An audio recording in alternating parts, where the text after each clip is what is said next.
You are listening to the Gritty Podcast, where we talk about all things gritty.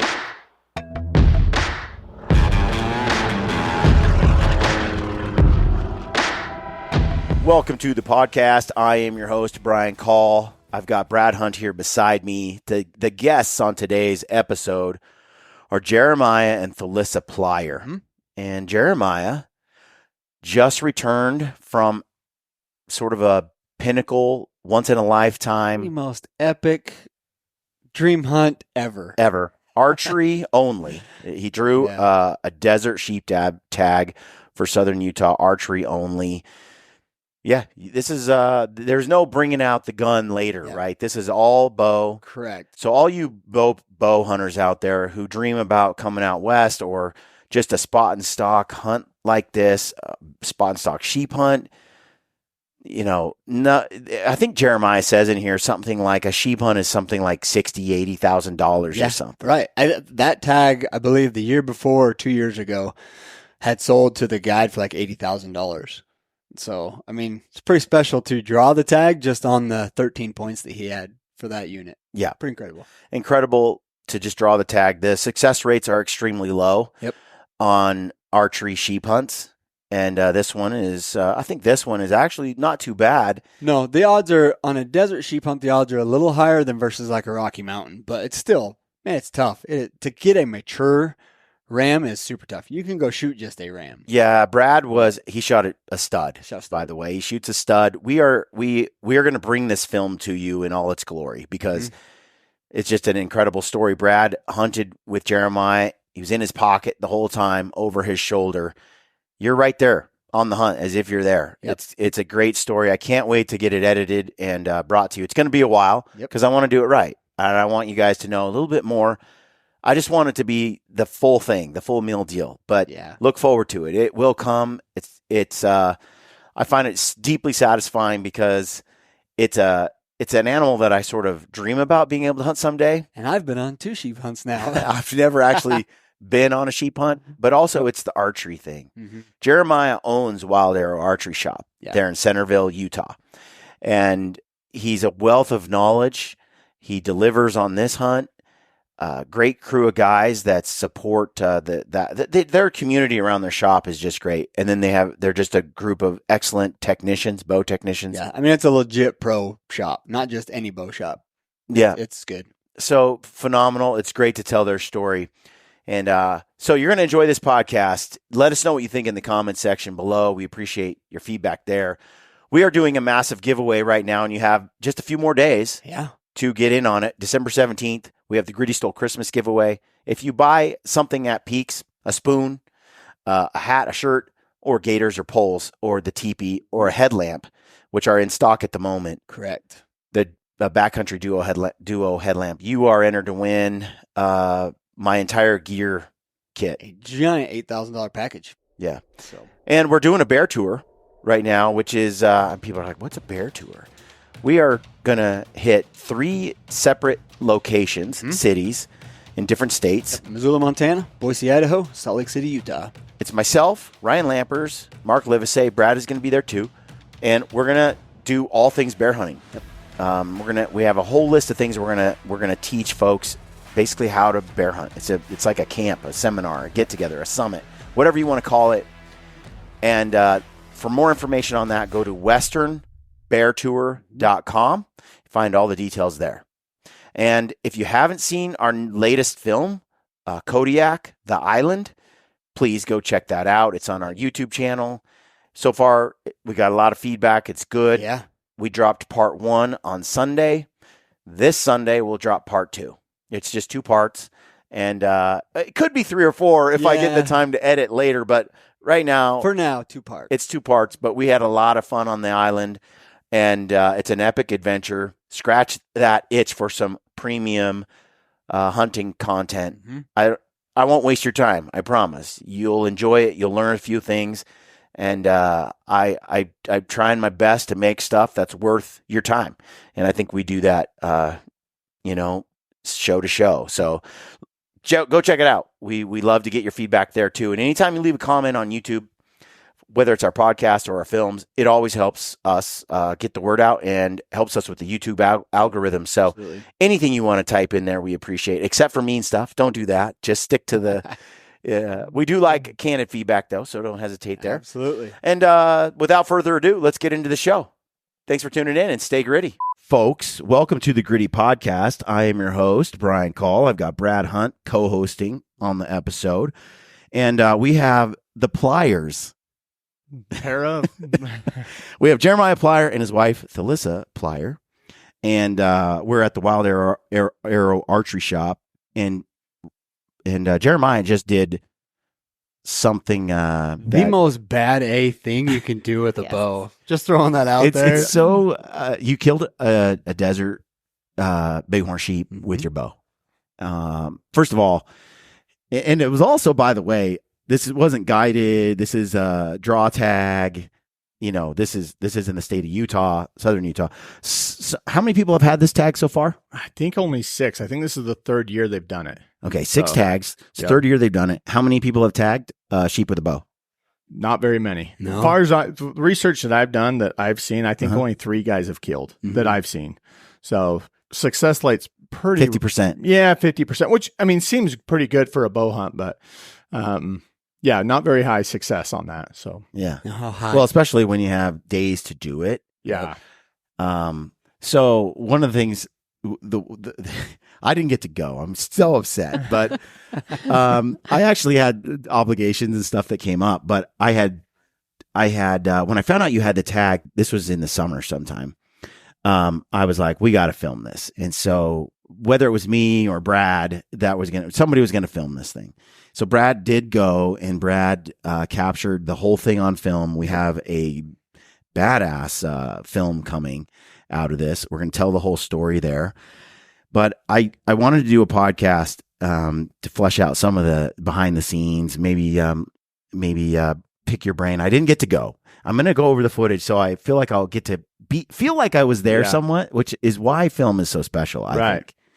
Agreed. And so I'm looking forward to that. But you mentioned that when you went out there the first time, you're like, okay, I drew a sheep tag. And then you went there and you looked at it, and what happened? We didn't see a sheep. And it's just the country you're glassing into, it's so big and vast. Like, now that we know how to look for sheep and find them, we can, me and Brad were spotting them pretty quick, but the first couple trips, I didn't even know what to look for, And so, yeah. And especially just seeing the country that we'd be hunting in. I won't lie. My first trip down there, I came back going, what did I get myself into? Well, I think that's a common sheep, goat, any of those mountain species. That is a common feeling. You get up there and you see the terrain they live in. You're like, I don't know if I can do this. Yeah. I think that's a common feeling. It is so steep. Like there's multiple times we got cliffed out and, trying to make a stalk or we couldn't even get into a canyon. We had to go from one side of the canyon. We couldn't even find a spot. We had to go drive around just to find an access point into them. And when you look at that terrain and you see it and you're like, wow, this is daunting. This looks tough. Then you add, I'm also going to do this with a bow and arrow. Yeah. Like there's got to be a feeling of, I don't think this can be done.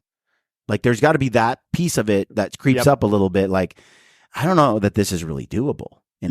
Though those thoughts were going through my head quite a bit. And, I just finding sheep, the unit's huge. There's really not that many sheep on the unit in total. And then, the amount of sheep plus, how few rams they have. Yeah. I thought we're going to go down there and we might spend several days without even seeing a sheep. And so, I kept adding all this stuff up in my head going, okay, if we can find a sheep, maybe I can get 4 stalks in, 4 stalks. And out of those 4 stalks, maybe I can get to full draw. Like the odds just seem so stacked against me on this hunt. And so, now that you shot, by the way, a stud ram. Yep. Looking at the pictures, I'm like, dang, dude, that's a beautiful ram. Yeah. And then to do it with a bow, especially in this area, that type of ram, it's high class. So look, now it's done, right? It's like a feather in the cap. Looking back at this point, now in hindsight, what's your overall thoughts? Just let them spill out. Like overall thoughts on this hunt. looking back? Looking back on it now, I'm going, I think desert sheep are made to be hunt with a bow. Exactly. Really? It looks so daunting, the tasks and the challenges we had ahead of us, but whether, a lot of luck on our side, but I'm so grateful that I was able to get it done with a bow. Cause being a bow hunter for as long as I have, there's very few animals on my bucket list that I would feel fulfilled to shoot with a rifle. That's just me. Mm-hmm. Like I feel more excitement, more gratitude when I get it done with a bow. So I think the fact that I had the archery only tag, I didn't have the option to pick up a rifle, because a lot of guys will draw the rifle tag and go, I'm going to try it with my bow. And if I don't get it, and then after about 2 days, they're like, give me the rifle. Yeah. We never had that option. There was multiple times where we're within rifle range. Oh, absolutely. And I'm going, how do I close that gap? So, when it's all said and done, like I'm very grateful that we got it done with a bow. But there was just so many things of just luck that had to have come into it but the satisfaction, the feeling now, man, it's huge. What do you think are the contributors? Like if you could pick 3 of the major contributors to the success of this hunt, what would those 3 things be? I think number 1, finding the sheep where we found them. Some of the country that they normally live in down there, it's pretty treacherous country. And I even told Felissa, because, she's been by my side, we've hunted together for a long time now. And I told her, I says, I love you, but you're not going on a stalk. You're not, because I'm looking at some of the terrain and some of the places we got to get to. And, it's pretty treacherous country down there. One wrong step could be, you're hitting the SOS button pretty quick type of stuff. So you can die. Oh, for No sure. question. Yeah.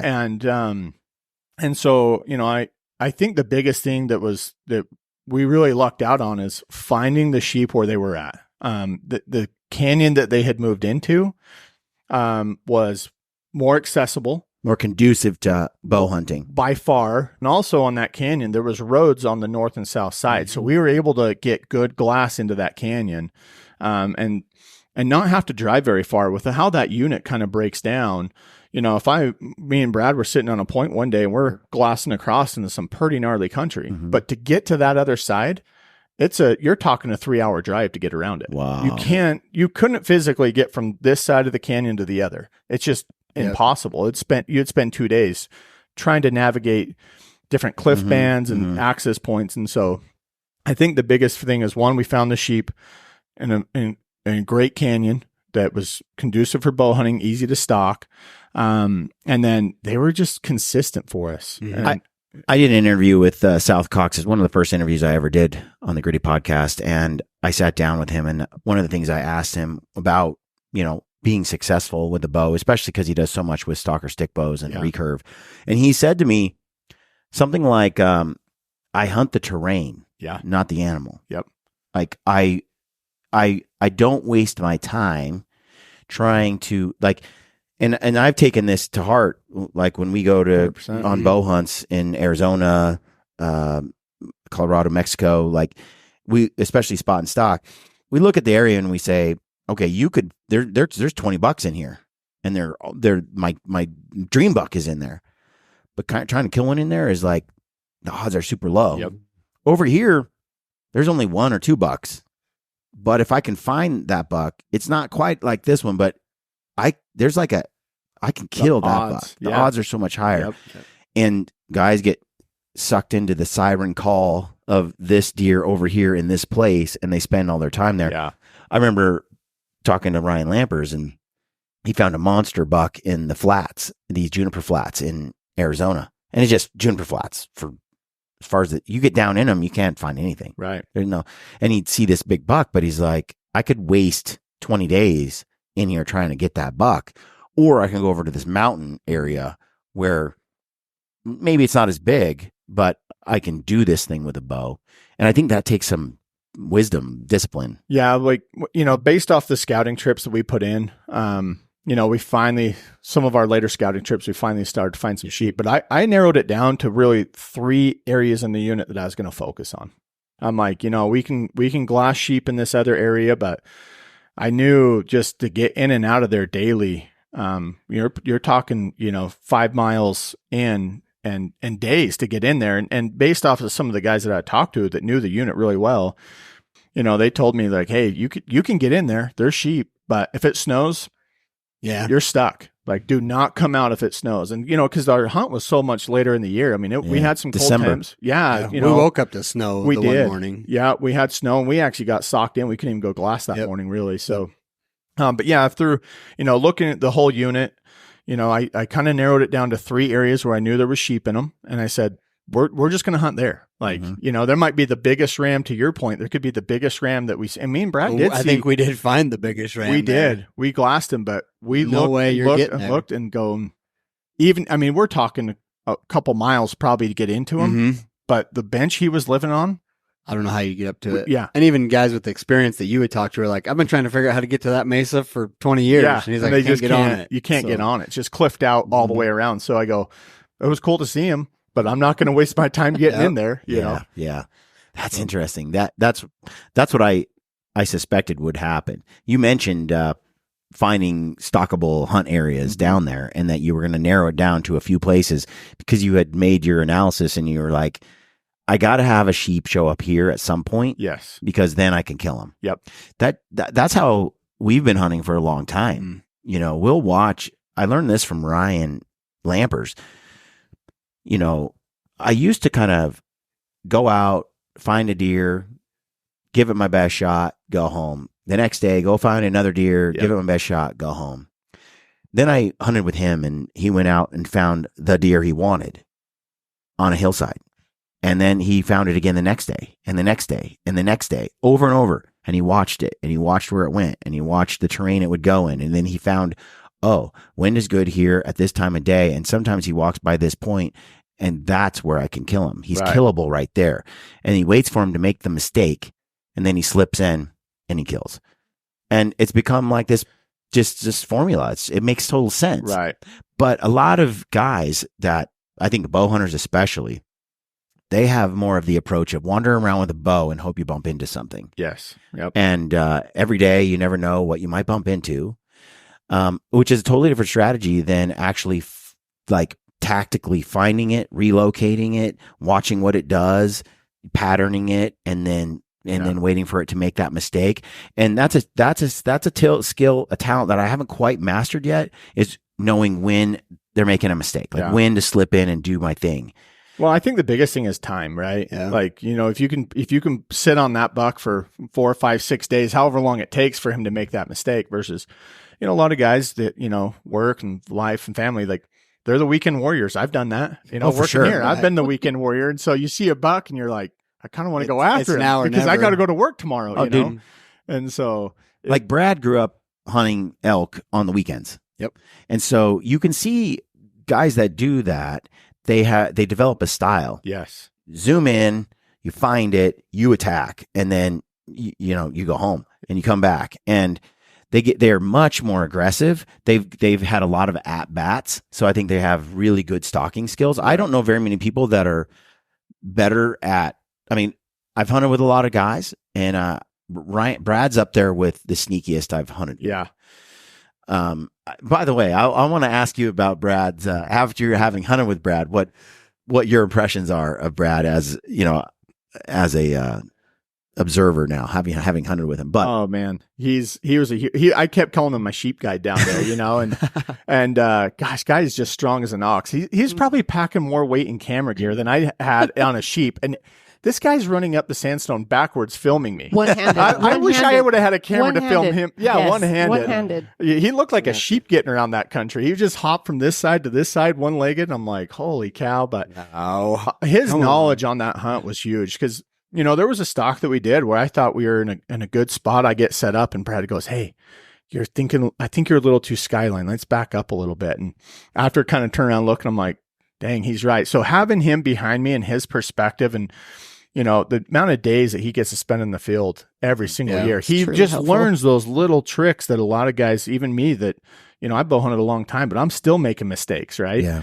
And so having Brad there with me, while we were stalking, and I think we hunted really well together. Like our tactics were very similar, like being patient, waiting for the wind, that kind of stuff. But I'll say this, like I don't have the pressure of the tag in my pocket either. And so, I think there is added pressure when you do have that tag. Oh, right. And so you don't think about certain things where I'm like carefree. I'm worried about filming. Right. And I'm like, I can easily pay attention to that stuff where I know even me, if I have a tag in my pocket, there's a lot of times guys will say something to me. Yeah. So I think that helps too. And again, we do spend a ton of days in the field. Especially, I think too, the desert, you know, open country, Alberta, the plains, you got Arizona, Mexico, places where we've been. Spending a lot of time in the desert is different than when you're like on the Wasatch. Right. Because those skylines and the roll of the terrain and maneuvering to use, because you don't have trees and bushes really to it's the lay of the land that you're leveraging. And that took a lot of practice, a lot of days in the field for both of us doing desert stalks, and you start to figure out how to use the desert in a different way. Right. And it definitely helps to have someone for you there. guys going out and killing coos deer with bows, like that's next level stuff there too. I mean, look at a coos deer and how jumpy. You don't want to talk about an animal that's switched on all the time, right? The wind blows and they want to run.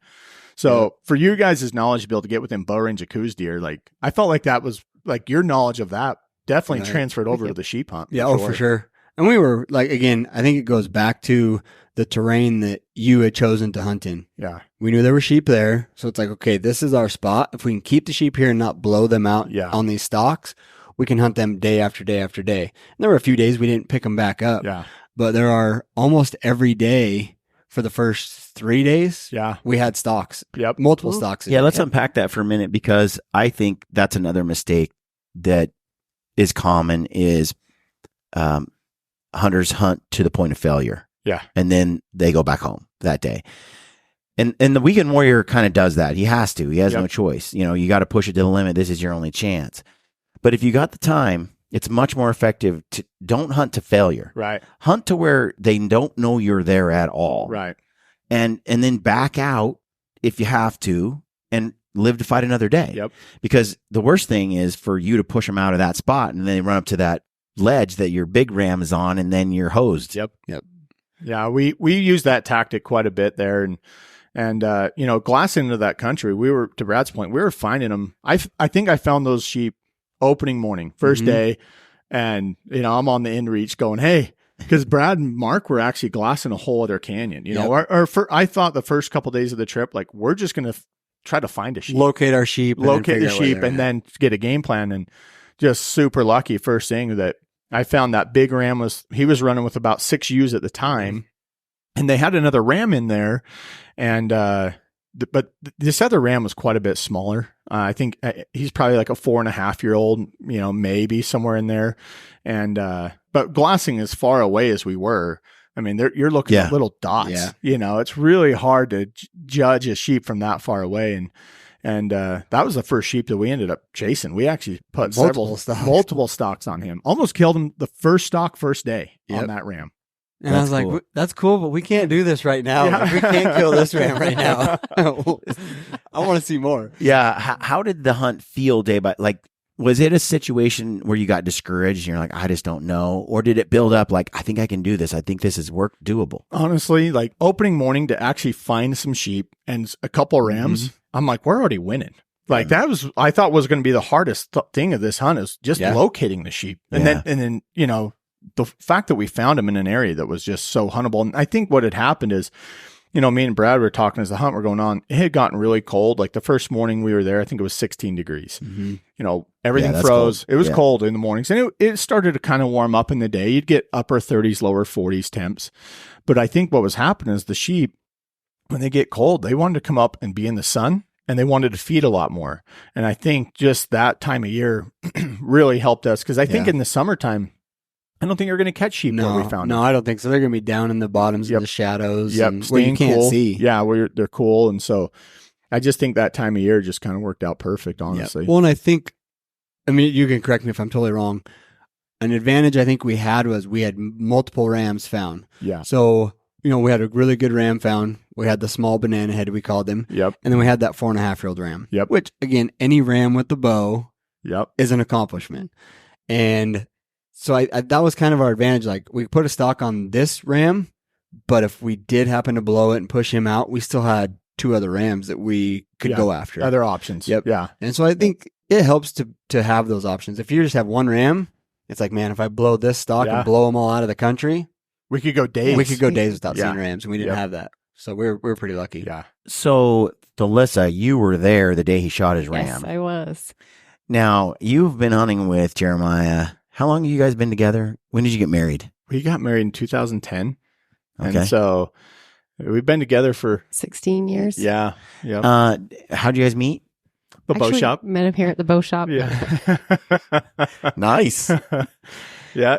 She was into bow hunting before we even met. She was coming in and shooting her bow, and this was at the old shop, actually. I took it more serious when I met you. Yeah. So I took it to the next level. You've been my mentor. You've taught me everything I've known. So we've been hunting together for quite some time. And you've taken quite a few animals now with your bow. I have, yes. Yeah. Which is impressive. Who is better under pressure, you or Jeremiah? I think she is. She stays calm.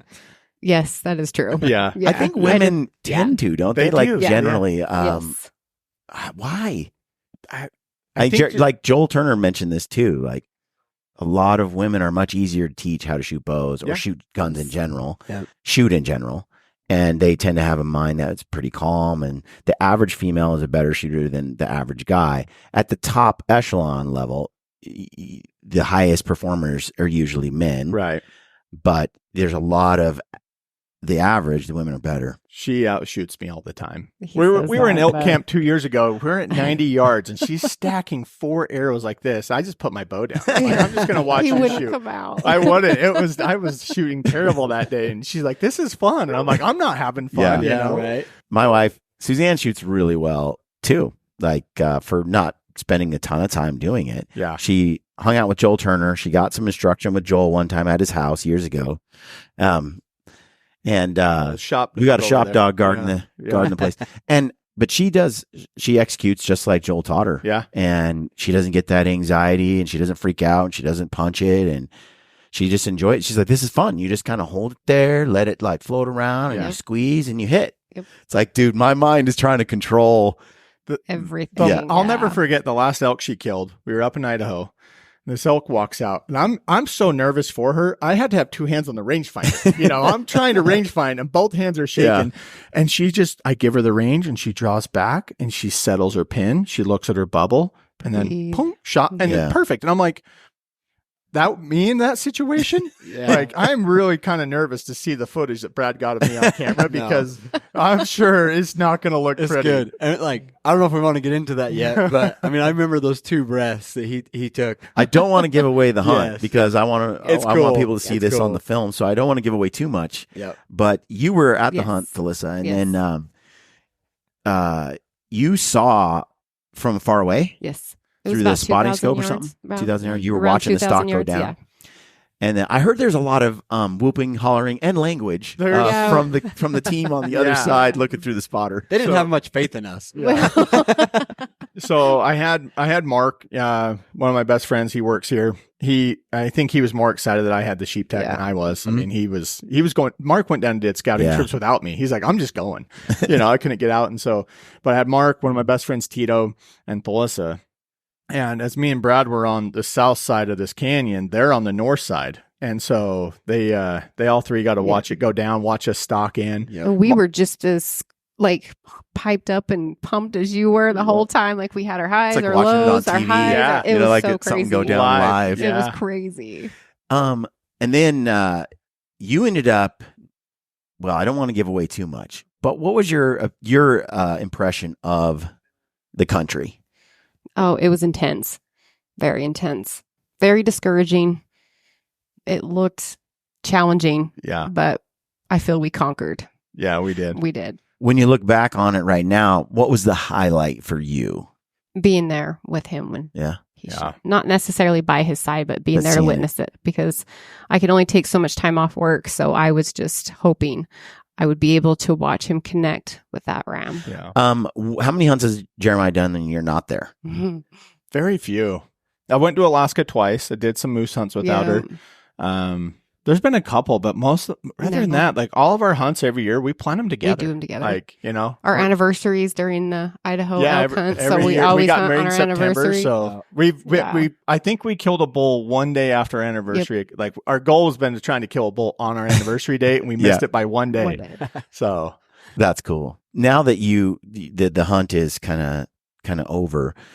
What would be a recommendation that you give to somebody who I don't want to make this about sheep hunting, right? But it's just a big stakes bow hunt. Yeah. You know, what's your advice there? Man, that's, especially like on the area of the country. And we were so fortunate that, working in the industry, we got to network with a lot of guys that knew that unit. They knew the sheep. That was such a huge advantage for us in that hunt. I think the biggest thing, like for guys like, if I couldn't afford it, but man, if you could hire an outfitter, guys that know that unit, and it's not necessarily, they're going to take you and show you where the sheep are at. It's their knowledge of how to get in and out of this country. Correct. For guys like me, I mean, you could spend days or hours trying to figure out how to, even get into our ram. I mean, it took us. We left there at 8:00 and didn't get to him until 2:30. Yeah. So it's like, and it wasn't that far morning? of a distance. Yeah. no, at night. 2:30 in the morning. Yeah, we got there pitch black. Like, Yeah. went through a swamp that we had no idea was. Yeah, even we in found this a swamp in the canyon. desert. Nice. Yeah. It's Was that fun? Oh yeah, it was intense. It was intense. The water was so deep, it was coming up and going into her Into my boots. shoes. So, I mean, it's probably low 20s. Yeah. Like, it's cold. Oh, She's got soaking wet feet, and she's like, And you didn't realize it until you stopped, and then you're like, "Oh, it's cold." yeah, Oh, it's Yeah. cold. But I would do it all over again. I yeah, would do it all It over was so again. cool. Like, for me being there, like, I'm grateful to I love sheep. Love sheep hunting, love bow hunting. And then you obviously done a lot for us here at the shop and helped us out. And just being able to be there, dude, it was I would awesome. have That's- missed it. yeah. yeah. It was cool. I'm a little jealous. I'm Yeah, not gonna I'm lie. just gonna throw that Like, out there. It's yeah. pretty cool to watch Jeremiah shoot a ram. Right? Yeah, Got to see a lot of sheep. Yep. Mhm. It was, I don't know, it was epic. Just the adventure. It's not easy to do. The odds are stacked against you, but man, we got it done. Like, yeah. it was cool. I was shocked. I actually expected it to be a grind and wasn't sure, when I thought I thought with the team, right? And the support and the group and your experience behind a bow and the amount of animals you kill with a bow, I thought if anyone can make this happen, Mhm. you're the guy. You got it. And that's why one of the reasons too, where I was like, we're filming Jeremiah. I told Brad that earlier in the year. And it's like, a lot of guys say, I got this tag. It'd be cool if you could film it. And I'm not trying to be mean, but you have limited resources and Right. time. Mhm. And I really want to film. I've done a lot of films where there's no triumphant achievement at the end of it, right? Like in terms of the actual harvest. And so it's one of those things where I want to balance that. And I was like, no, I see this panning out. I see this being something that can be achieved. And because of all the years that you have invested in honing and hunting and spending the time that and the group of guys that you have to help you out, that this is a recipe for success. Right. Let's tell this story. Let's get it on film and let's bring people along so they can experience it too. You only get this like one time. Yeah. Well, I think that's, to your question earlier that I keep thinking about too is, how many guys are putting in like, in the state of Utah, like it's a once in a lifetime species, whether you kill or not, you don't get a chance to put back in. So I think a lot of guys that finally get to the point where they draw the tag, they've never been on a sheep hunt. Right. And so I think for guys that are putting in for, especially something in like this, like a moose is a little different. Like you're usually hunting deer and elk where you're going to find moose. You're used to that terrain, you know how to glass for them. But in the country we're in, I think for guys that are putting in for, Rockies or deserts, that I think they need to find, network on social media, whatever. They need to go on a couple sheep hunts. Yeah. Go figure out what it's like in that terrain, what they need to look for, how to glass for sheep too, is a whole, you know, That was a challenge Learning in curve. itself. yeah. And so I think for guys that are, investing all these years and points to try to build in and draw these tags, they finally draw it and go, I've never been on a sheep hunt before. That's how I felt. It's not just that. It's, I haven't killed an animal with my bow before. Yeah. Or that many with my bow. Yep. I mean, you go to full draw on the sheep. Okay. What were the nerves doing at that point? They were the highest I've had in a long time. Like here's the thing.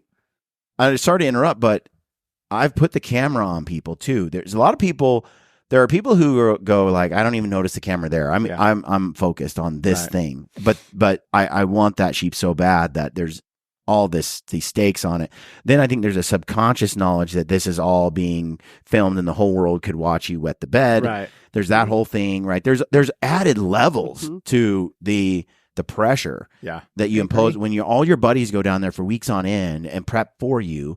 Boom. There's all it's if you just went down there solo, no one knew you had the tag, and then you were just out there by yourself. It's a whole different set of feelings. Right. But when you have included all these people who are there to help you win, you don't want to disappoint Yeah. your boys. I didn't feel the pressure. With Brad behind me with the camera, Yeah. didn't really feel Yeah. that pressure And at I all. could tell that right away. Like, I mean, one, you're good in front of the camera anyway. We've done the podcast and stuff. You've had experience, but I could tell right away that he was so focused on the hunt that I knew the camera wasn't going to be any Yeah. effect. Well, I kept telling myself, I'm like, you know what? Like, even if, I was honestly having so much fun. Mhm. Like Yeah. the pressure, I did not feel the pressure. Yeah. Like I would have been just as content to come home without a sheep. I really would have. Yeah. And I kept Why telling do you myself, think? Why do you think you were like that? that, Like some guys aren't. Like how do they I don't tap know. into that? That's just me and how I hunt. Like I've had some of my best bow hunting experiences where I don't have an animal in the bed of the truck, but we relive these memories together all the time. Exactly. Like, remember that time we were Yep. so close or this happened? Like it was still just fun memories for us that we Yes. make. Yep. And so, I wasn't feeling the pressure one bit. The camera, I just kept telling myself, I'm like, even if I miss, hopefully Brad gets it on camera. That's still a video I'm going to show my Yeah. grandkids when I'm Right. older, So him capturing those moments were priceless to me Exactly. being down there. And so, just some of the footage and I imagine, just the experience of being on lots of hunts, and bow hunts Yeah. end in failure Mhm. often. Yeah. More often than not, especially Yeah. in the beginning. Well, and Welcome I to think bow too, like, we were having fun. we Right. were. That was the thing. Like, it was a kind good of, group. when you're having fun, or it's a, I would say on the other end, you're having a super stressful hunt. You're not finding sheep. The stalking conditions are not good. It adds more pressure. For sure. Like, we were having so much We were fun. having Going back so to much camp fun. at night, dark, making good food and Yeah. Yep. All giving the each other a things that hard I time. built up in my head, like, okay, can we find sheep? Yep. Yeah, that's tough. Right. And then two, We checked that where box. where do we find them at? Like, we're going to look at each Yep. other like, I guess we're going in Yeah. there, Yeah. And so when we got down there and we just we found sheep. I'm like, Mhm. well, I've seen one. This is cool. Yeah. Hey, they're in a stockable spot that we can get Day to. one, we had a sheep within bow range. Yeah. And it was like Yep. a shootable ram. Yeah. We were like, and man. that was completely opposite of where my mindset was going down there. Like I thought the hunt was going to go in a completely different direction. And so the fact that it just, again, a lot of luck But worked yeah, out. Okay. So it wasn't so much the camera, the pressure from your No, friends. No. You weren't trying to impress your wife. She's not going to leave you just because Well, like you're Well, feeling we're good. going to base that off our relationship off of success. She would have left me years ago. Let's be honest. Like, Well, let's get into that story because there were 2 years she didn't even know your age. yeah, that's Yeah, we won't go into that. that was leave that alone. That was funny. I heard that story and I'm like, all Yeah, right, it's she's a pretty good. keeper. She's Look, a keeper. it's just not relevant. yeah. Let's talk about the sheep. Yeah. So, okay, all of that was good. Like you figured out how to manage that pressure. Evidently, maybe a little bit of personality, but also just I'd say it's the friendships you've built. Mhm. Like Mark is just there for you. Yeah. Mhm. He's not going to judge you whether you do it or don't do it. He's going to be like, hey, we do our best. Like you have that security in all your relationships, I would say. I would say that one of the reasons I wanted to film this was because I feel like Wilde Arrow Archery Shop is a community. Yeah. Right. And Sure. you have all these cool people that come in and have come in for years. You've done stuff within the community and for the community. You've helped so many guys get past issues with their bows, get them excited. You help build memories through the shop and with folks. And I have yet to find someone that's like, that Jeremiah is an asshole. Like there's just nobody out there everyone pretty much that I've run across just has tremendous appreciation for you as a man and what your shop does and the guys that work here. And so for me, it was like, I want to tell that not just the story of the sheep hunt, but I also want people to know Jeremiah the man, the Wilde Arrow shop, and all that. Same reason why I wanted to film Ryan Lambert. He was pretty obscure at the time. And I'm like, people need to know this man. Right. He's got so many cool things about him that and so much value to lend to this community. I wanted people to know, and I wanted to learn from him. Right. There's so much he brought to the table that I wanted to just glean and soak up. And so, you know, whether it's all that experience, the relationships, whatever, I feel like you were comfortable behind the camera. You were okay with coming home empty, but you still told me on the phone when we talked about it that your nerves were, like you just said on the podcast, like on the shot itself, that there was some intense adrenaline there. Yeah. What? I haven't experienced that in a long time. Yeah. I mean, you know, once you start, you know, knocking down a couple animals with your bow, it just seems like it gets a little easier. You get that chip off your shoulder a little bit. And, man, for whatever reason in that moment, I was like, I haven't felt this in a long time. And it's one of those mental games I've had to play with myself. Cause when I was younger, I would get so excited before the shot I'd miss. Yeah. And then I'd walk off the mountain feeling so defeated, you know? And so for years, I've had to kind of mentally train myself to stay out of that moment until I got that, you know, I've joked around for years. I might as well hike around with one arrow in my quiver. Cause usually after the first one, I fall apart. Yeah. But, for years, yeah, it's just one of those things I've kind of just developed as a bow hunter. But in that moment, I was feeling it for sure. And so, but you know, That's a struggle. Like when you're shaking, yeah, you know, you can't, your fine motor skills aren't working. Yep. Your fingers are like, I go into the human claw. Yeah. You know, it's like, and I'm supposed to have this soft manipulation on a hinge. That's when I got rid of it. I'm like, I need something I can hammer with a stiff hand, you know? And over the years, I have been able to perfect or get better at handling those emotions and executing. Yeah. The thing is you can make this 40-yard shot, you know, 100 out of 100 times at my house. Right. Without really trying that hard. Yep. And then I step out and I have a 40-yard shot on the biggest deer of my life, and all of a sudden I can't execute that. That has nothing to do with my shooting ability. Right. That has everything to do with my ability to handle pressure. Yep. And I think that's where archery, especially, that you like us men who really just want to challenge ourselves. It's mastering that moment of truth that is sort of the big drive. Like there's all this stuff funneled into that one moment of execution. Well, and I would say put this in there too. We do it a lot when we're hunting Arizona or wherever, but if you have the opportunity to shoot during the day, it helps tremendously. So like that day, you know, we didn't find the sheep that morning. Right. So we're like, well, okay, let's go back to camp real quick. Let's regroup. We'll get back out to our spots and we'll try and find the sheep again. So you're at camp shooting your bow. Yeah. And got to shooting the same yardages, you know, that you ended up shooting your ram at, which it's funny because I think that builds a little bit of confidence. Like, I already know I was hitting at that yardage at camp. Yep. I feel make the that same shot way. at an animal. Yeah. Like in Coos camp and desert hunts and stuff like that, even in Alberta and some open country, Idaho, when I can shoot all day, like in the afternoons and stuff, or while I'm glassing on a ridge, I'll throw the target out and shoot a few arrows. Man, I'm so sharp. I'm so confident when an animal actually steps out. When you backpack in and you've been out there 9 days and you've shot a stump like twice, right? Like things start to get quickly fall apart. The confidence, like, and thankfully I usually do that on elk and they're big targets. But well, like when you get to do that, you get to check your equipment. You get to make sure your bow is still on. You didn't knock your sight off, and then you get to stretch the muscles. You know.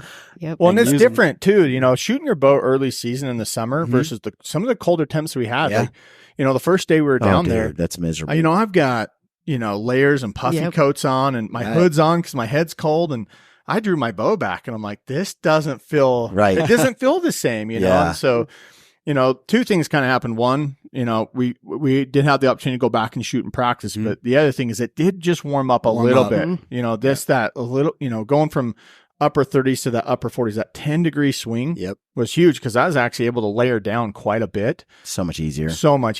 Yeah. I've been practicing a lot, even out at the house with all these layers on, you know, and then taking them off, and things are different. You know, when you run the Garmin Zero, like, I was using that in Missouri on that whitetail hunt.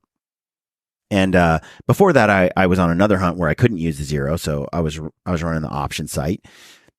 Throw that Zero on, and I've been shooting downhill, steeps, and all this kind of stuff. You throw that Zero on, and you draw, and you do this thing, and you realize because of this, the reticle isn't lining up. you're torquing this thing big time. Yep. I wouldn't know. I mean, I feel the same. But when I see how badly the reticle is sitting, Off, yeah. I'm like, oh, wait a minute. I'm introducing so much into the shot that's not my normal. Yeah. And it's really eye-opening. And so then I'm trying to figure out how to get the reticle to stay lined up and do everything right. And I realized, man, I really had to draw straight up.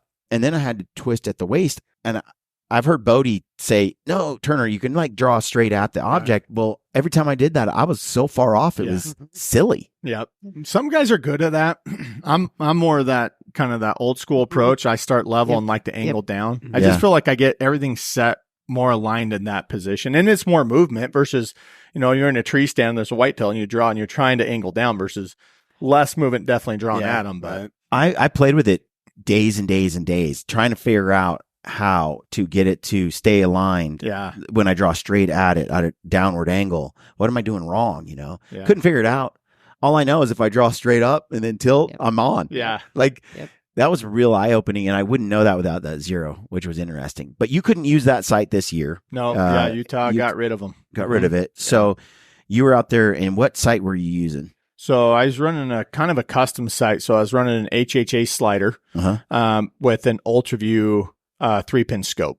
Okay. And so it was a good setup. I really like the HHA. Those sights are built well, lightweight. The UltraView, I like it. There's some things, being working here, I can get really nitpicky about stuff. Sure. The main reason I ran the UltraView is I love the giant level bubble. I'm a bubble snob on sights. And so, any sight company out there that's running tiny bubbles, I won't even mess with it. It's not even that it's tiny. It's also super reactive. Yeah. And so that left and right is exact. Yep. I was telling you with the option sight, it's a little slow and the bubble isn't as exacting. Right. And so my left and rights can drift a little bit. And especially at those 80 to 90 to 100-yard shots, I can see that and I have a little trouble. I throw the UltraView on and I was like, left and right was dialed. Yep. But I had other issues with the UltraView that I struggled with. Yeah. So same here. I mean, I think my chief problem was aligning the Peep to the sight housing. They've got a little bit of a fix for that now. Their new gens, they actually have a ring that clips inside. So if you want to run your sight light, they have a ring that clips inside of that now, like a centering ring. And that was actually huge. I actually ran that on this hunt. Because I think if I had that would solve a lot of my problem. But I found I had a hard time getting accuracy at those longer ranges because I just couldn't tell if I was lined up. Yeah. And some people's eyes are better at that than others. For sure. I see Cody Jones. He's just like, it doesn't matter if there's a ring or what. He just lets it float, and he just seems to have a way of his brain or his eyes just aligning it, and he's shooting it. I don't know what your problem is, Brian. Yeah. And then I pull up, and I'm like, I can't figure it out. Yeah. And I think everybody's a little different, probably. For sure. There's so many variables when you really dive into that. But I changed 3 different Peep sights on my bow this year. Did you? Yeah. So I had one. I didn't like the sight picture. Changed out different aperture. Didn't like that one, and then I switched to a whole different Peep sight altogether. So that's another one thing I want to mess with as well, because when you do get a Peep sight, because I think a Peep sight and your sight should work together like your bow and your arrow build. Yeah, you know what I mean. I feel like a hand in the glove. Yeah, if you're gonna have a sight like this, you need a Peep like that to go together. And just because you have a Peep that works really great with this sight doesn't mean the new sight it's going to be the same. Yep. And I didn't realize how much that was a handicap for me until I started having certain Peeps and sights that line up really great. And then I shoot really great. Right.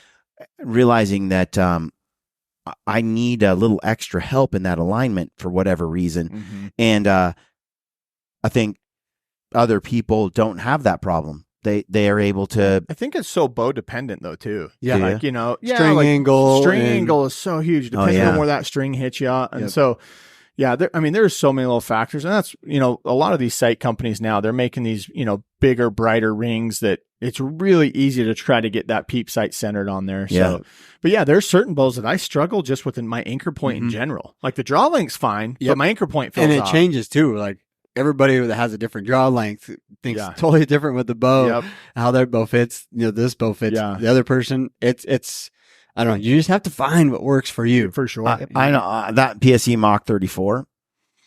I just shoot that thing, like lights out. It's just, you've seen me throughout the year. I brought it in. I have the Evo. I don't shoot it nearly as well. For whatever reason, the string angle, where it lines up, the draw, the hold weight, like everything just shoots. I don't have to I just got to do my thing. And it feels so good for you to just crush targets and to outshoot everybody, like to outshoot Brad. And so it just feels really good. We haven't shot in the last couple of weeks. I have. That's why I'm kind of down here too, because I'm down to 5 arrows now. Because I shot the other night at 70 and just smoked 2 arrows. So Nice. When Brad's on, he's unbeatable. Yeah. Thankfully, he has a few meltdowns in between, so I can. I'm more we're kinking out the we're ironing out the kinks and the equipment issues that I had. That's why he's always outshot me. Just equipment issues. So we'll fix that up today. Don't you worry. So I want to get back to what bow did you decide to take, and why? Because you have a range of options. Yeah, I could take anything. So I hunt with a new 2024 Prime called the RVX. Really? They actually sent it to me back in August. They knew I had that hunt, and they're like, hey, I had the Prime Rev X series bow, which was great. Loved the bow. Yeah. And Prime said, hey, we got this new bow coming out. We're going to send it to you early. Yeah. Give us some of your feedback on it. And so, I hunted with the Prime. Shoot that bow really well. The biggest thing to me is Prime's the only company in the industry that has center grip. Mm-hmm. And so with a lot of the engineering changes that these manufacturers have done, they've changed where the grip location sits in the riser. Yep. And there's some benefit to that for sure with knock travel. Speed. It's not necessarily speed. So, when you take a center grip riser like Prime, it's a knock travel issue. Yeah. And so, but if you were to, look at a Prime bow, the grip, where right in the throat of the grip where you're driving to the target is the true center point of the bow, the riser. And so for me, when I'm at full draw and I'm driving the pin to the target, the bow just feels like it naturally aims better in my hand. Okay. So I ran the Prime, big fan of it. That center grip, awesome. And they also have a cool thing under the grip. It's kind of like a thermal shield. So unlike carbon, I love carbon bows because they stay warm to the touch, especially on those super cold hunts. But the Prime grip does stay quite a bit warmer. So, if I were to grab like the bare riser versus the grip, I can definitely tell a big temperature change there. So what was your runner-up bow? I took my Hoyt Alpha X, the brand new one. Yep. So Hoyt got me hooked up with that literally a couple weeks before I left, and came to the shop, built it, and I went out to the range and took both bows to 70 yards, and both bows were just stacking incredible groups. So, on big hunts like that, like even when we hunt out of state, these out of state tags are getting so expensive for us to go. We take backup bows on all of our hunts now. Like, I tell guys, if I fell because of me, that's bow hunting. And I've learned the hard way through the years. I'm just not a good bow hunter. I'm okay with that. I can live with that. But if I fell because of equipment, that drives me crazy. And so, on a big hunt like this, once in a lifetime, we're only 4.5 hours from the shop, but I did take my Hoyt down there as a backup, and both bows were shooting lights out. I really feel like I could have went out in the field with either bow and felt pretty confident with them. And then, let me ask you this. I don't want you to give away anything about the hunt, but now that the sheep is, harvested, done, it's stud. Name like a couple pieces of equipment that you would say contributed to your success. What are like in the bow arena? In the bow? Yeah.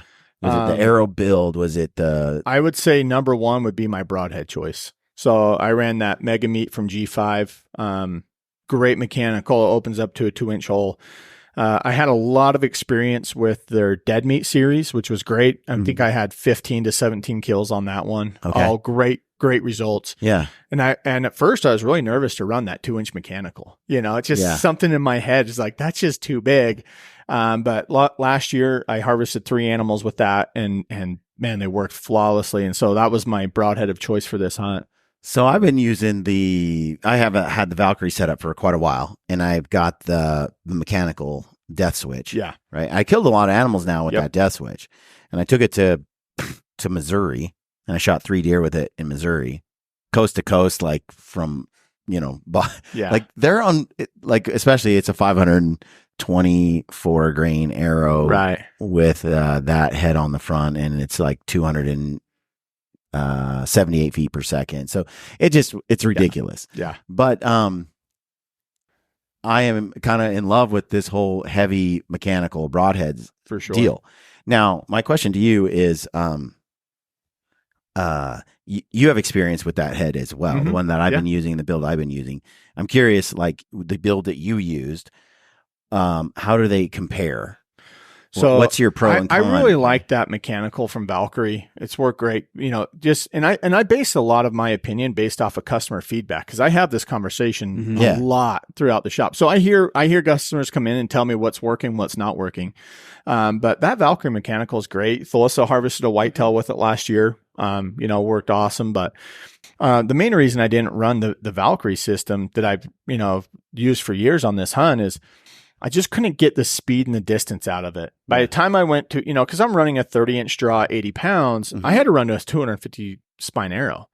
And I just didn't like the speed and trajectory I was getting, especially for, sheep. We're not, talking from a desert sheep to a big elk. It's not the same thing. Or moose. It's just not the same thing. So, yeah, we're talking about coos deer, and Brad's like, we should like retool a little bit. I already told him, I already have. These deer are like they're like paper tigers. Yeah. Oh yeah. Like, Brad's arrow. I got some arrows ordered for him for this hunt. He's gonna love them.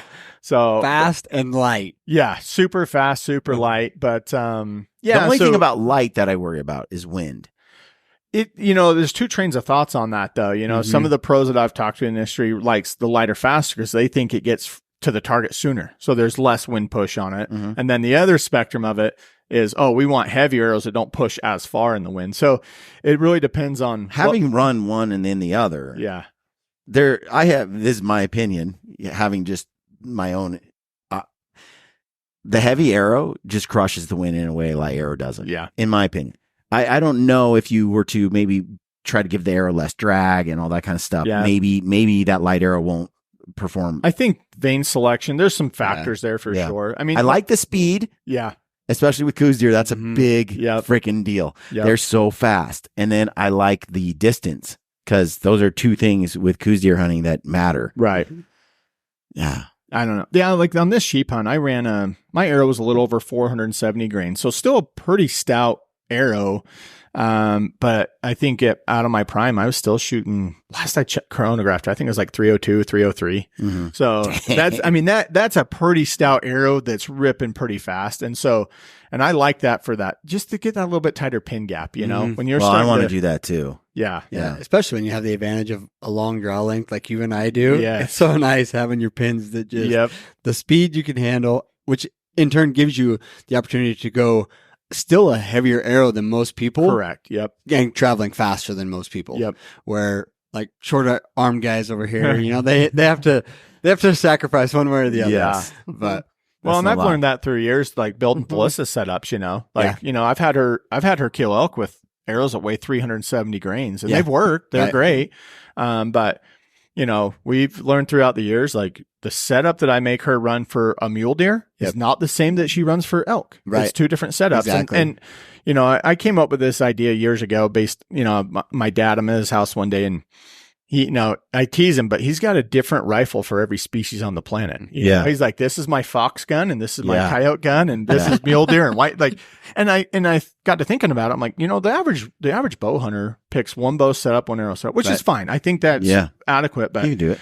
Working here with all the equipment that I have at my fingertips, I'm going, if I want to go plus it's fun. Like sometimes you just want to experiment. Like what would it be like if I was shooting super fast lightweight versus and then like different sight setups and stuff. They've made it pretty easy nowadays to, you can just click, take an HHA for example.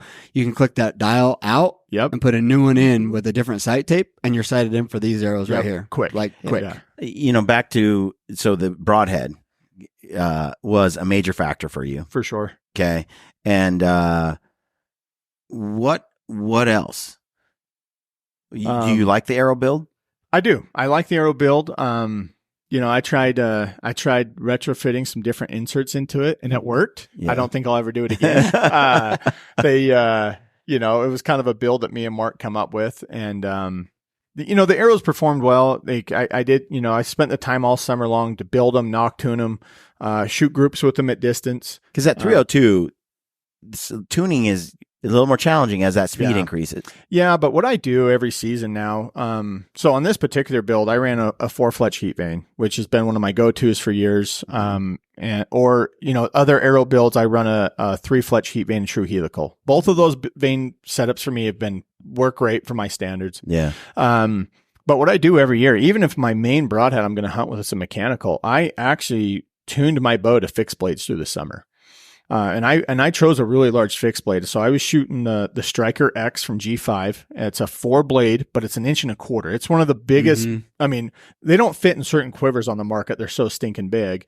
But a lot of my testing that I did throughout the summer, as far as like broadhead flight, group tuning, all this stuff, I did with that big fixed blade, knowing that if I can get that fixed blade to fly and land on the target how I want, the moment I put on a good mechanical, it's going to be right there for me. And so, so I spent a lot of time this summer kind of shooting and testing that setup. And boy, I'll tell you, with that broadhead on the front, you make the slightest mistake or error. I remember the first time I took that broadhead to the range, I was shooting groups at 70. I was pretty happy with. I sent that broadhead and about missed the target. And I'm like, whoa, okay. So you use basically this massive broadhead to really fine tune the bow. 100% I did. Yeah. So I knew if that big broadhead wasn't flying and steering, that my bow was not tuned where I want it to be. So as I started to make some rest adjustments and some tuning adjustments to my bow, I was going back out, and I think, the farthest group I shot this year with a broadhead is 104 yards. I put my ram target out at 104. And I'm like, ethically, I don't like to shoot animals that far, but it's a huge confidence builder when I can go to the range and practice on a 3D target. And I shot 3 fill tips in my fixed blade, and I won't lie, it wasn't the prettiest group I've ever shot at 104, but they all were kill zone. They were all within the vital ring of my 3D target at 104 yards. And for me, I usually hold myself to 80 yards in the field. That's just my personal preference and threshold. So when you have this fixed blade broadhead situation and you tuned it all up, and I can see that, it really is the litmus test to find out how tuned your bow. You think it's tuned, but until you throw a giant stack of vanes basically on the front of the arrow and the back of the arrow, and then you see what happens. You don't really know. But you still went with a mechanical. Yeah. Yeah. So mechanical, sheep a little bit. For me, like I've been a fixed blade guy for elk and bigger for years. I felt like I've had better results and better success with that. But usually anything mule deer and smaller, I've been a big mechanical fan. They've seemed to work and perform really well for me. And it depends. I just don't think they're like, I think younger people see those and they're so effective nowadays, and the mechanical heads are so much better than because when I first started archery hunting, there were no mechanicals. They didn't exist. Right. And then as they came on the market, they were hit and miss. And over the years, you have horror stories. They don't open. There's this problem. There's that. They break. They had a aluminum ferrule. All these things, right?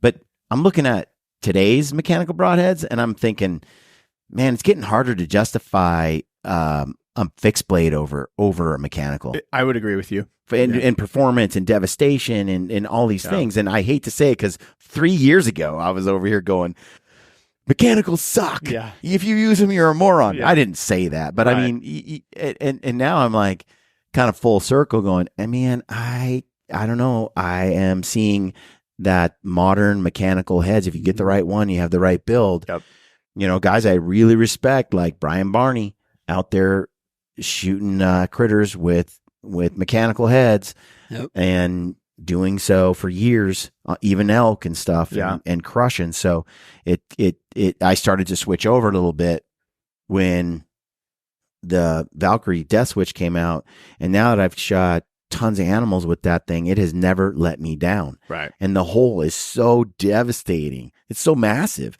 And I shot these deer, and Mark shot his buck, not the best shot, but it was a 4-blade fixed, punched through the animal. It lived like, I want to say, an hour or so, and had he shot it in a better spot, sure, of course it would have died faster, right? But it still would have died a lot slower than what I was shooting. When you see, it looks like a broadsword went through the body, goes through, the deer runs like bounce, bounce, bounce, stops, stands there, falls over. It was 4 seconds. Yeah. 1,000, 2 1,000, 3 1,000, 4 done. Yeah. Every deer I shot with the mechanical did that. They didn't get anywhere and they fell over. The fixed blade ones, they live 20 seconds, Yeah. a minute and a half, sometimes 3 minutes. And the distance that a deer on adrenaline can go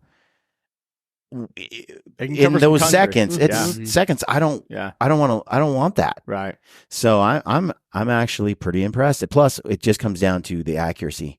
For sure. Like at 100 yards, I'm just like, my field tips, my broadheads, my mechanicals, same. I don't have to really sweat it. I don't have to put a lot of time into the tuning if I don't have it. And I know I'm going to be in, but I still bring out those fixed blades, and I still have a few in the quiver for shooting through brush, for a frontal shot. I do the same thing. Yep. I got 1 or 2 in there for those scenarios. And I know those shots are going to be like 35 yards and under, 40 yards and under, maybe 50. Yep. I grab the broadheads that are consistently grouping and shooting for me at 50 yards and in. Yep. And I grab those 2 or 3, throw them in the quiver. Those are there. And then I got like 5 mechanicals in there, and I'm good to You go. gave me those mega meats. So I've been shooting those compared to like my Annihilator broadheads. And so far, out to 75 yards, they hit identical, which has been awesome. Those Annihilators fly well. Okay, dude, I can choose, like, I can put both in the quiver, Right. and I'm good to go. It's just nice to have both options. But it's a confidence thing. When you go out to the range and you can shoot a field tip, a fixed blade, and then, I really like that BMP point from G5. Yeah. It's a great tool to double check without ruining a broadhead. Absolutely. But when you can go stack all 3 of those, you're like, great. Yep. It doesn't matter which one I rip out of the It doesn't quiver. matter. It's going there, Or some you're like, I'm all good with everything up to 45 yards, but then from 45 to 60, I got to shoot this. I tried to get that Jagger to fly beyond 50 consistently, and I couldn't. But I didn't take the time to tune it up for that. And I've had them where I'm shooting those to 100 and grouping tight. Again, like, but it took time to get it tuned. Yeah, all your bow hunting and shooting and stuff, you can tinker forever. So like it all depends on arrow build and then the head that's on it, because you can mess with certain arrows and you can move the nock a fletching or a quarter of an inch and it will create a half-inch tear. Yep. Where other arrows you can rotate the nock all the way around and it shoots the same no matter what. Right. So it all depends on your tinkering and your ability too, and how good you really are. That's why it's hard for me to mess with a system I've got. Yeah. I don't want to mess it up. I don't want to mess with another bow. Right. Or like I don't want to mess with this particular.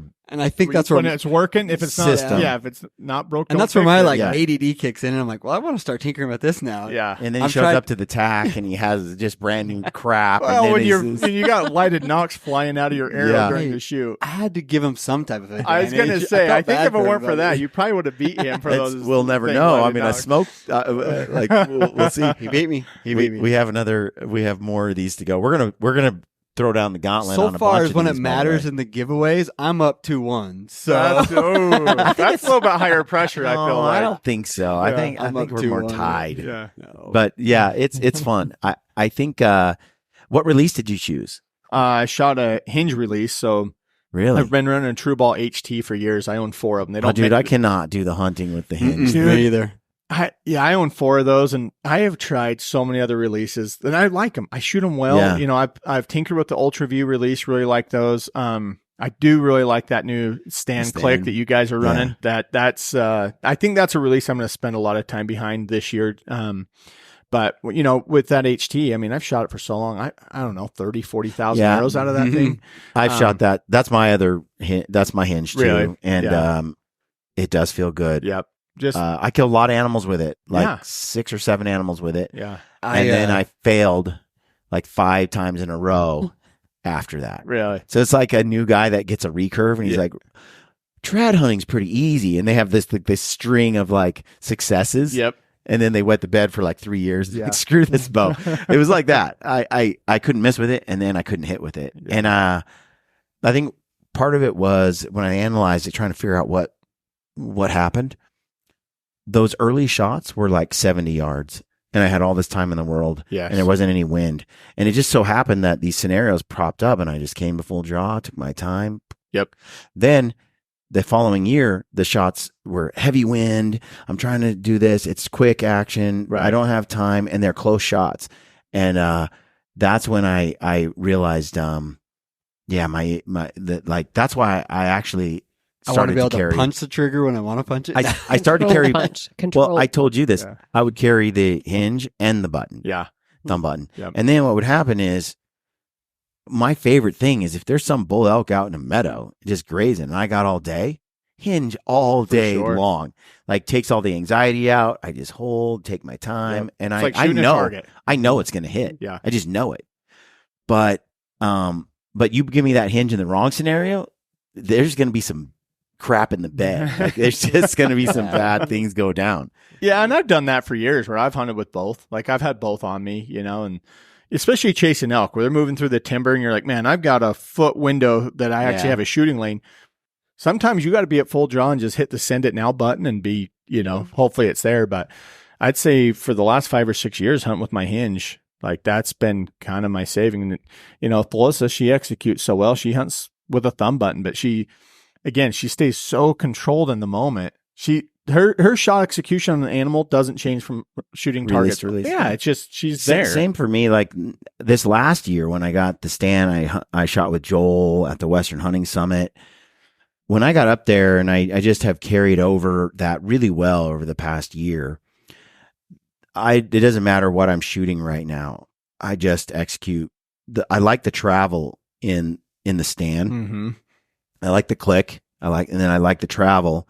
And I like how it sits in my hand, the pressure I can put on that release, and I just pull through. I'm just like, okay, start to go, and it's a surprise, and I just don't ever punch anymore ever. Right. I can if I want to, but I found if I'm gonna punch, the most effective way to do that is to squeeze through the shot like I normally would. Yeah, like. Kind of go like I'm making a Joel Turner type shot, you know, and then at the very end dump it, like punch it at the very end when you're feeling it. There are certain times where I can go out to the range and execute a thumb, but that stand click that you guys had, I love that release. One of the problems we ran into is we couldn't get enough of them. Yeah. So I had one, and then I had this big back order list of like 10 guys that want it, and I'm like, all right. So you'd be surprised how many times I'll get equipment for me and then end up selling it to a customer. You know, I end up with a lot of my old equipment because guys don't want it anymore, but it feels like home, you know, like regardless of whether you're shooting that stand click or, you know, Felissa shoots an old thing, they don't even make anymore, but she's like, I'm not giving this thing up. I shoot it too good. So the thing is when you gain confidence in some piece of equipment, like honestly, my opinion is stay with it because it makes it that much more calmed in the situation. Some of the best shooting I've done is in the last couple of years, and best shooting in a while. Mm-hmm. And part of that is because I'm just shooting what I want. Yep. And I don't have a partner in that space where I got to update the new bow and I got to rebuild everything and retool everything. I don't have to change releases. Like I just am shooting what I've dialed in. Yeah. And so all that for a few years there where I was like, new bow, new build. It takes like 6-8 months, a year to get that thing figured out. And then you're supposed to switch again. Yep. That drives me nuts. Well, and there's certain years I've seen bow manufacturers take a step backwards, in my opinion. Oh, for sure. All the time. Absolutely. Like, I'd say all the time. Yeah. Like I compare like bows to trucks all the time. Like there's just certain years of trucks. Me and Brad talked about this on the hunt all the time. It's like, there's just certain years like, oh, I wish we had that year. That was sweet. Bows to me are the same thing. There's been certain years where I'm like, that manufacturer crushed it. Yeah. This run, these guys came out with something that run. Yep. Yeah. And so, but I tell customers all the time, because, you know, we get guys constantly in here wanting to upgrade their bows and equipment. And a lot of guys, you know, I get it. They want to sell their old bow. They want to take that money, put it into something new. And I go, look, if you absolutely love your old bow, like to you, you're like, I love this bow. I don't miss with it. It shoots great. That bow will stay with me in the keeper pile. It's going to go home and sit on the wall in case I ever need it. And I tell guys this all the time. I'm like, buy your new bow, go run some arrows through it and shoot it. If it doesn't outshoot or outperform your last year's bow, sell your new one. Get rid of it. Because, you know, through all the years that I've done this, I've done that a couple of times where I'll sell my old bow that I really liked and loved because I knew the new one's coming out. And then they send me the new one. I'm like, I don't like this. I don't shoot it very well. And so, you know, and then, you know, trying to buy my old bow back from a customer. So. Well, I'm excited about the sheep film. We're going to do a full length, like feature length film out of it. I talked to Brad too. You were on the phone with me. You're like, I don't know if we have quite enough footage to really. Brad's like, oh, we do. Yeah, we do. And I think this is a great story to tell. I'm excited. We're going to try to do like a movie theater thing here in Salt Lake City. try to get Be cool. the whole That would be cool. crowd in there and Nice. do a fun little showing and stuff. Because I think I don't think there's enough of that anymore post COVID. There, people got out of some of those community events because they shut them all down. And Right. but a lot of people who did run those, they lost all their money. Yeah. They went out of business. Bringing it back is risky. And so I think we need more of this kind of stuff for the archery community, the hunting community, where we actually get together. TAC is a good one. It's out there. There's some other archery shoots. Archery options are out there. But just a get together like this, I think is going to be fun. That'd be cool. Yeah. And then Felissa's going to be on the big screen. Right. Yeah. And she's so excited about that. It's as raw as it's gonna get. My wife loves you, by the way, and you She's guys amazing. have the ladies archery Yes. down here, Mhm. Mhm. and a great group. Tell people about that. So I do a women's league. It's kind of a women's clinic, I should say. We do it twice a month, and we just help all the ladies come in if they want to get away and have a girls' night and learn some archery. That's what we're here for. We have bows that we supply for them. We help them with their form. Some come in just to want to shoot and hang and mingle, and some want to really perfect their Yeah. performance and their archery skills, and that's what we're here for. Very cool. Well, the coolest thing about that she does, though, is like the women's clinic's awesome to get the girls down here, and she'll plan theme nights, Yeah. like she'll have hot chocolate, or Halloween, they'll have a Halloween shoot, or Halftime Christmas. fun shoot. But what she does every year is, what do you charge for that a night? Is it $10? We do 20 now. $20. So, Mm. but all the proceeds from that, we actually buy Christmas for families in needs every Yeah. year with it. So And every year we save it all up, and Yeah. then we help out the community by helping Yeah. out families and children in need. Yeah. So we don't bank anything off of this. We just give back. Yeah. So she puts in a ton of work, not only running the league and the clinic, she's, putting a lot of time and effort into it, but I think we helped 10 kids this year. She had to go shop for them and buy them gifts. They're having a wrapping party here tomorrow. Yep. The other big thing that she found out just working through, our local community is of how many account balances at the schools for lunches that, kids, they're way behind. And so we save a pretty good portion of that to where we'll go pay off balances on the lunch accounts for the kids too. So it's just fun, something that we can do to give back to the community. So the girls come here, have fun, shoot some bows and arrows, and at the end of the year, it goes to a good cause. So Yeah, Absolutely. when we were closer, Suzanne would come. She's wanting to get back into it, but it's a bit of we're way up there in Logan, but I need to get her on a couple of hunts. And yeah. she loves to do the. Well, archery Jeremiah stuff. already talked about he's going to make a bow shop in Preston. So Yeah, that's Hey, right. oh, open hey. one up Oh. there. But you're going to lose Brad. He's going to run Great. By the way, Brad, from your perspective, I haven't asked this. What's it like hunting with Jeremiah? I didn't get to, so Oh, it was what's it awesome. like? I don't know. It's fun. Like, I feel like we've had a good relationship in the shop, but when you spend days, multiple days, 3, 4, 5, 6 days, you find out pretty fast. Like, okay, do I need to spill the No, no, tea, I dude. am- I am I like- need some dirt.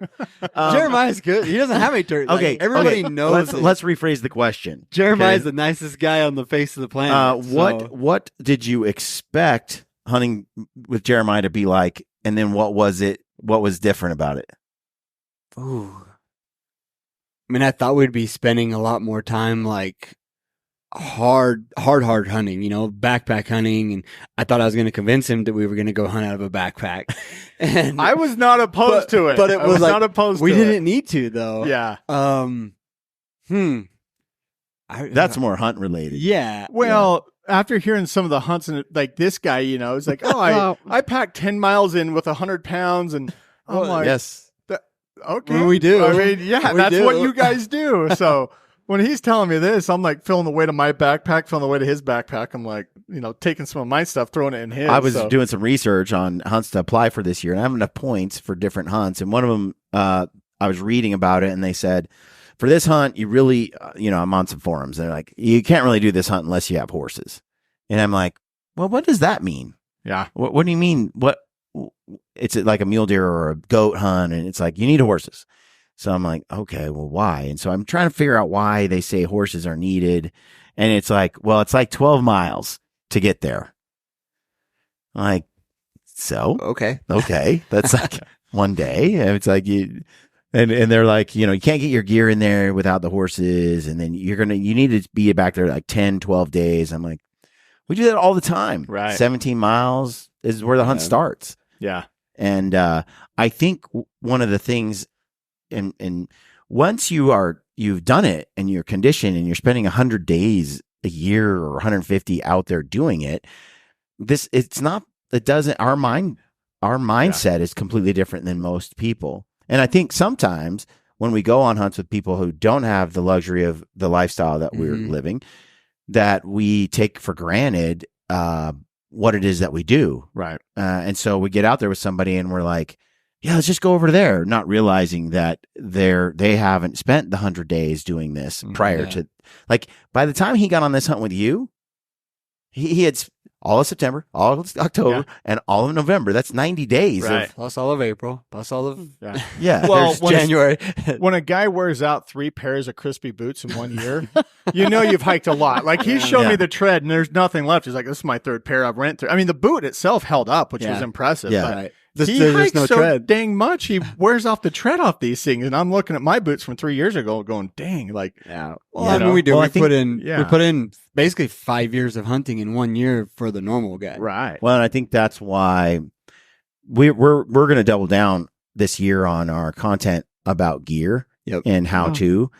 I'm watching a lot of guys that don't spend that much time backpacking and hunting and sharing their knowledge, which is good. You can only share what you know. Yeah. Right. But I'm looking at it going, wow, we are so beyond this level of analysis 100%. Yep. that we really Yep. should be sharing more I of what fully we agree. what we know how to do, because we have that experience level that you can only get by that many years and that many days of doing it. Yep. And I take for granted that knowledge. I find it boring. Like when we did the how to start a wood stove fire and run a teepee. And by the way, was that your first time sleeping in a teepee with a stove?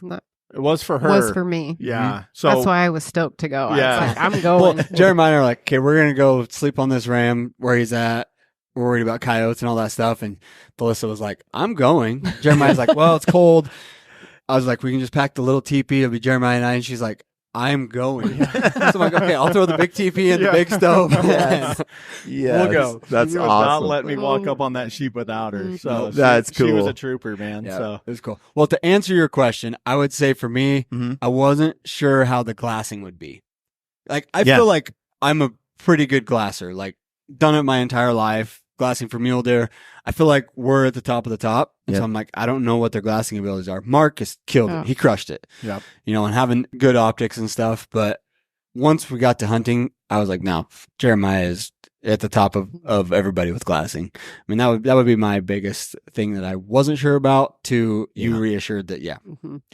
Glassing. Thelissa, how was this teepee stove?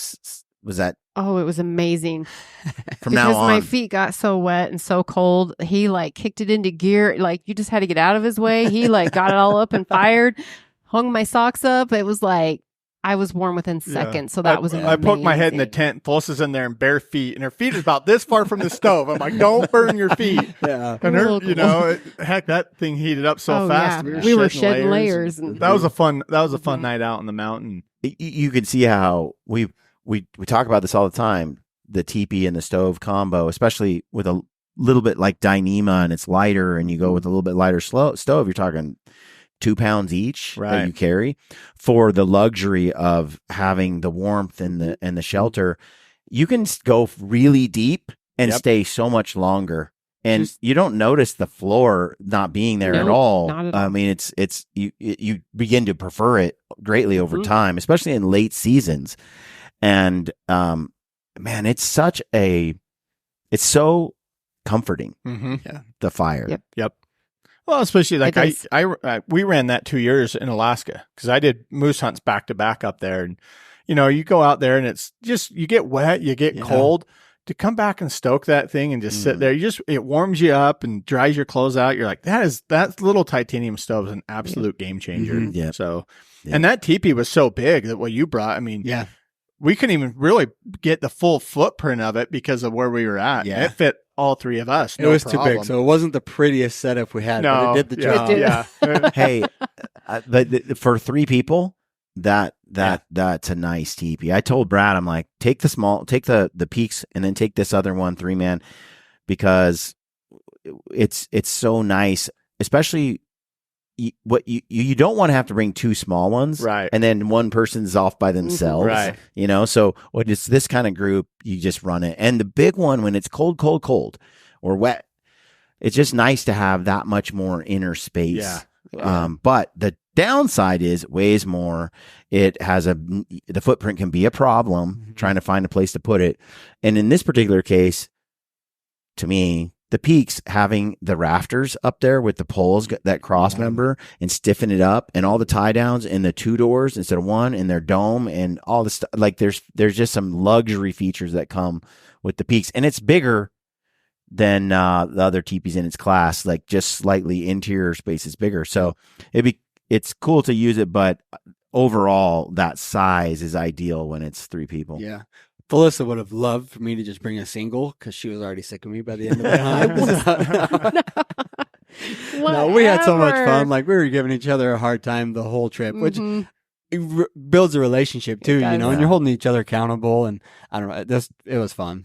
This trip was incredible. So when you walked up on the sheep, you know, and actually picked it up, like touched it, what was going through your mind there? Like, you know, I can't remember. I don't think I walked up, and I think I just sat. No, I looked at him and I sat back. I wanted to just relish that moment for a minute. You know, it's like when you first walk up on any animal, especially being a desert sheep. I'm just like, I just want to sit back and just look at him for a minute and just soak it all in. It's got to be because this has been riding on your since you drew the tag, right? Yeah.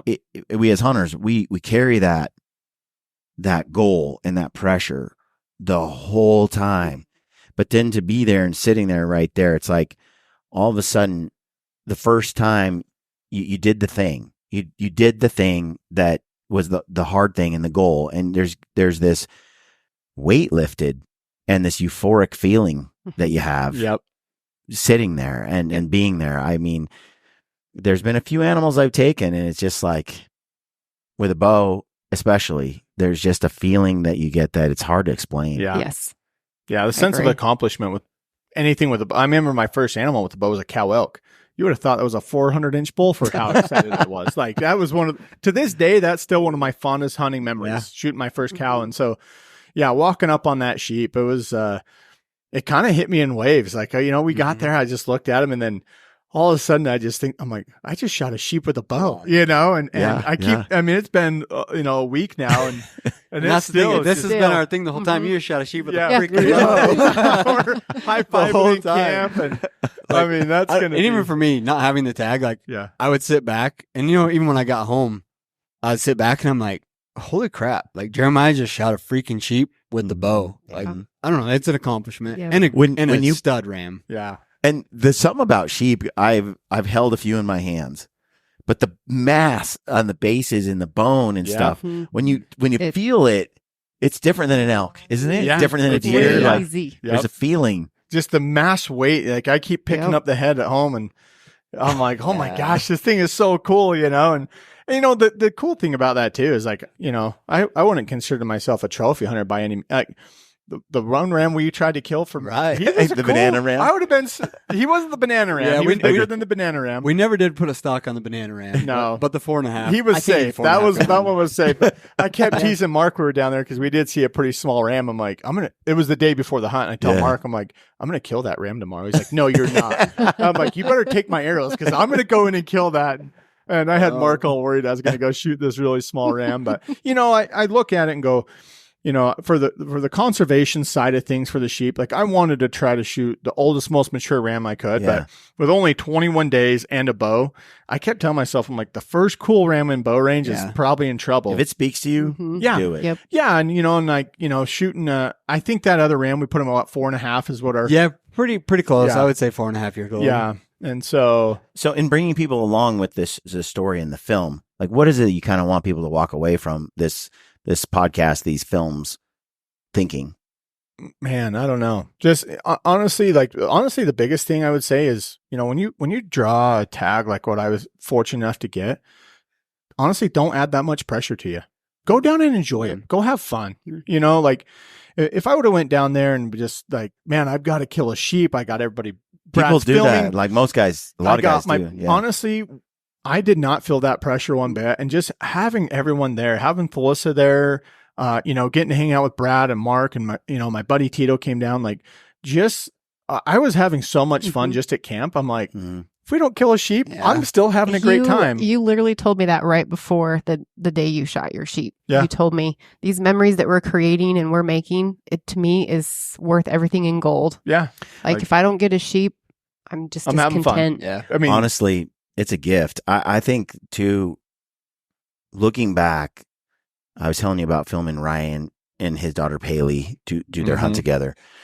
There's something about that. I'm able to enjoy a hunt more nowadays than I did before because I still walk away, even if I don't kill something, I walk away with a story to tell and a memory to keep, and I can rewatch it and share it with friends and family and so on. And there's something about that really has made it easier for me to just enjoy the hunt because, and I don't have to prove anything anymore to anybody. Right. That I don't feel that need anymore. I just want to go out and prove something to myself. Right. Yes. And I want that challenge for myself. I hunger for that challenge. Yep. But I'm with you, man. I don't, I have fun. We went to Kodiak and I'm like, Adam, I want you to shoot a buck, Adam Weatherby, a good one. And Brad, I want you to shoot a buck. I've shot a few. And then if we can get that done, then I'll shoot one because I'm there for the story. I'm there for the I don't feel the need to have to do it myself now. Like there's an enjoyment. That's why going on your hunt 10 years ago, I probably like, why would I go to someone else's hunt when I could go out hunt during that time for myself, do something else. But now it's like, I want to be there for those magic moments for people's firsts and things like that. Oh, absolutely. And like, if this would have been a deer and elk hunt, I would have been happy to go. Obviously you've helped us out a lot, but I'm like, man, sheep hunt. Brad's got the sheep bug. I do. I know. So tainted. He kept yelling at me the whole time. Tainted. If you all want to make some donations so I can get about 400,000 for sheep, for real, Venmo me. for real. Like this is for real. That's why the pressure I think is just a little bit different because, like a desert sheep tag, if you wanted to go to, I don't know, Tiburon, what is that, 50 grand, 70,000? I don't even know what they cost. Not more. When Brad said you guys took the sheep and stuff, and I'm like, and you were talking about, there's a potential for it to get got by something or even get up and walk away. Like there's this, until you have it in your hands, like, do you really have it? Right. And I was like, ain't no way I'm just going to come back like the next day. Nope. That's like a $60,000, $70,000 ram when you look at it from the perspective of if you didn't draw the tag, what that would mean if you wanted to do something like that. It puts a whole nother twist on the thing. It does. Yeah. I think I looked it up just the other night actually that, because they had someone that bought the rifle tag on the unit. I think it sold for $80,000. Right, is what someone paid for that tag. And so, and the fact that we shot probably one of the bigger rams on the unit too. Sure. I'm going, we just shot an $80,000 sheep. We were ready to curl up on the mountain. Yeah, and You sleep literally, by that and sucker. the thing is you literally can't buy that No, because you don't have that budget. No. Like you can't. It's a special moment. well, we're sleeping in the teepee, and all of a sudden, we hear a bird, and Brad unzips. He's like, "We're good." You're guarding. He the sheep. was too. He was I heard guard it and dogging I all was night. like, I was wide awake. I thought they were like, they're ripping it apart. It's done. That's awesome. It was cool. Well, I'd love to do this again, especially as we get some footage laid down and edited and stuff and start sharing that with you guys. But it would be fun to get more discussions on some of your guys' past experiences, talk a little bit with Mark, since he was such an integral part of the hunt. I'd like to interview him and just talk to him about preseason scouting and all the work he did, what your plan was. You guys had plans on executing this. I hope that I haven't seen the footage yet, but I'm thinking a lot of that can be is part of the film. But if it's not, it's still great podcast content for those that are listening who are like, man, I have a special goat, sheep, elk, deer. what went into all the prep and then the strategy on getting that animal. There's a lot we didn't cover today. Yeah. So we'll cover that another time, but I'm excited, man. Happy for you. Thank you. Congratulations. Yeah, it was great. Yep. We Folks- kill the freaking sheep with the bow. High five. Yeah. Let's do it. All right. Dude. All right, folks. Thanks for tuning in. Stay gritty.